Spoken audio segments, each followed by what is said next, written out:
Hello everybody, and welcome to my EDEL 495 screencast about an interactive read-aloud of the book Chicka Chicka Boom Boom by Bill Martin Jr. and John Archambault.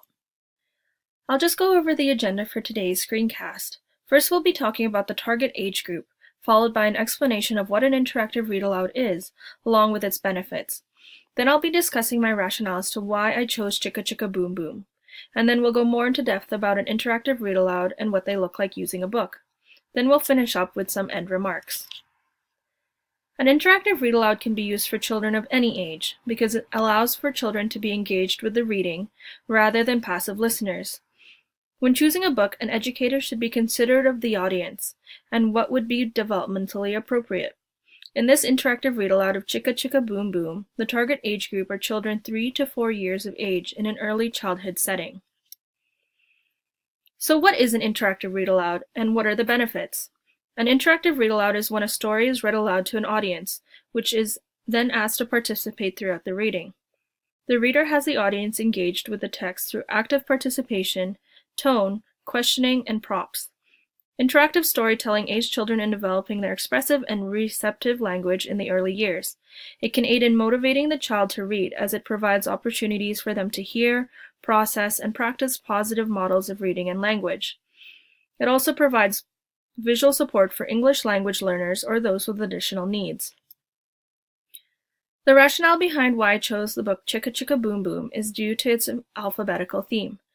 Children are given the opportunity to read, identify, and familiarize themselves with letters and the alphabetical order. It also provides children the chance to view and learn about uppercase and lowercase letters. This particular book also contains repetition, which aids student memory.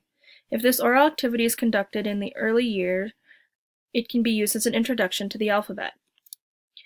Now we'll be talking about the steps in an interactive read-aloud.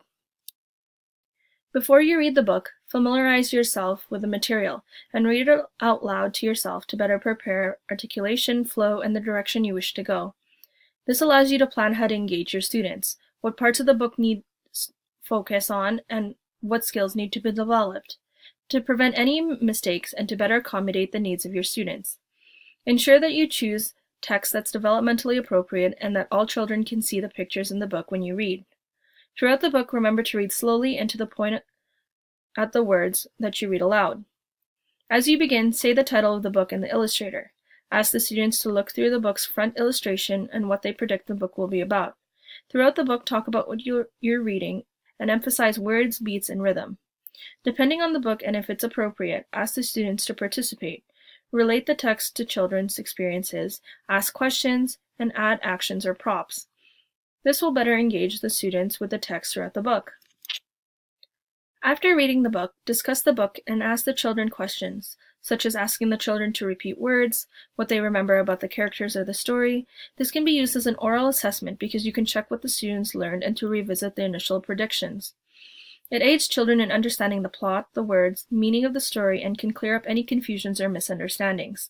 The book can also be used as a lead-in to other activities. Remember, reading the book multiple times provides an opportunity for children to familiarize themselves with the book, the words, and the concepts presented.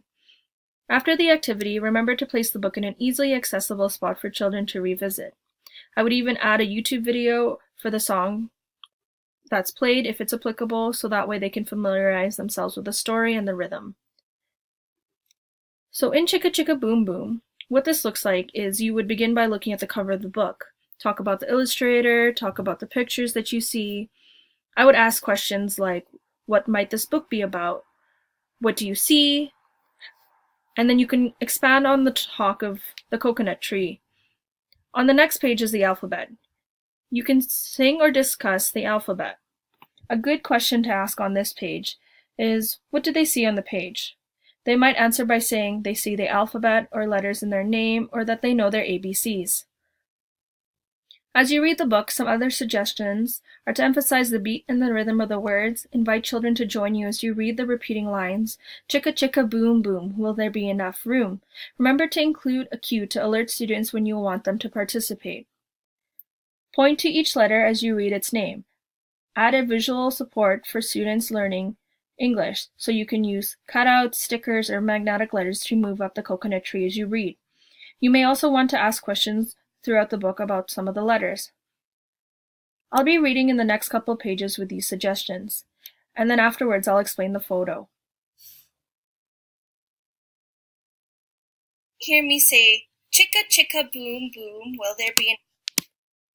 So in today's class, we'll be reading the book called Chicka Chicka Boom Boom by Bill Martin Jr. and John Archambault, illustrated by Lois Ellert. I'd like you all to take a look at the front of the book. What do we all see on the front? I saw somebody say a coconut tree. Now I'd like you to think about the words boom boom. What usually happens when we hear big loud boom? Like you to think about that while we read the book.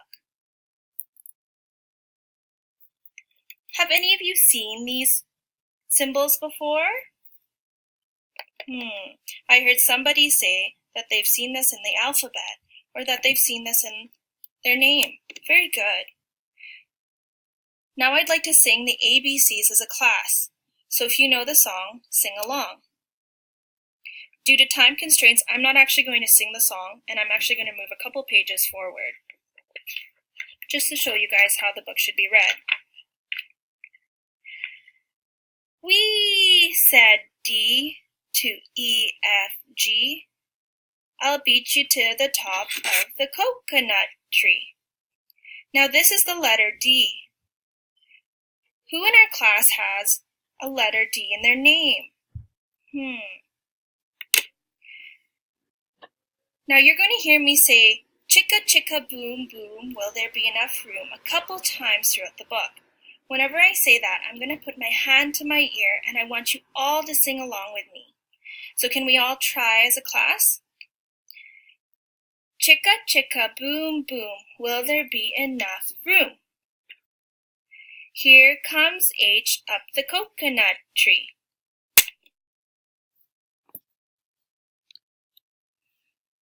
An extension activity is to place the magnetic letters you use during the reading with a magnetic board for students to use so they can retell the story or make words. Place the book with these materials. So an interactive read-aloud are wonderful strategies to use in a classroom because it aids children in gaining new information in an engaging way that builds language skills such as vocabulary, memory, listening, and speaking. Thank you for listening and have a wonderful rest of your day.